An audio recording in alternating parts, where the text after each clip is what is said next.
Dans la doctrine actuelle, on assimile effectivement les manifestants écologistes avec les régionalistes, avec les terroristes. C'est la même procédure qui est appliquée à tous ces gens. Moi, je pense que les militants écologistes qui militent à Notre-Dame-des-Landes depuis des décennies, de façon absolument paisible, ont toujours demandé à ce qu'il y ait une analyse plurielle des façons de voir le projet Notre-Dame-des-Landes. D'ailleurs, quand on a nommé des gentils militants à Notre-Dame-des-Landes.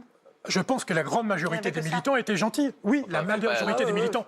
Vous y êtes allé beaucoup à Notre-Dame-des-Landes? Charmant, un reportage. Vous y êtes allé beaucoup? Charmant. Moi, j'y suis allé militer là-bas. Avec les caches d'armes et tout, charmant. Mais les caches d'armes, vous avez vu des caches d'armes à Notre-Dame-des-Landes? Ah oui. C'est intéressant. Oui, monsieur, demandez aux forces de l'ordre. Oui, il y avait des caches d'armes à Notre-Dame-des-Landes. Ah oui. Et ils ont été agressés avec des armes, effectivement, et ils ont été, pour certains, blessés, monsieur. C'était quoi les armes, Madame Donc permettez-moi de vous dire que moi, je veux bien que vous nous expliquiez qu'il s'agissait de militants qui étaient là avec des petites fleurs et tout. Il y en avait sûrement.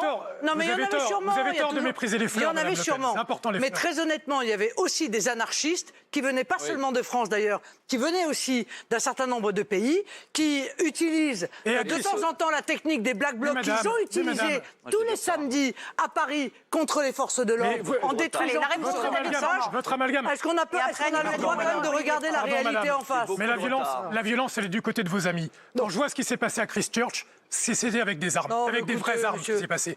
Les théories que vous développez, vous voyez, les théories, c'est pas à votre niveau. Madame Le Pen, les théories que vous développez sur le grand remplacement. D'ailleurs. En fait, les théories que vous développez c'est peut-être à votre niveau, en effet. Les théories que vous développez sur le grand remplacement, c'est effectivement une forme de violence. Et quand M. Bild, votre ancien conseiller politique, évoquait le terrorisme comme une opportunité pour vous en matière électorale en 2017, qu'est-ce que vous croyez que vous véhiculez comme idée? Je peux citer la petite phrase qu'il avait donnée à l'époque. C'est très intéressant.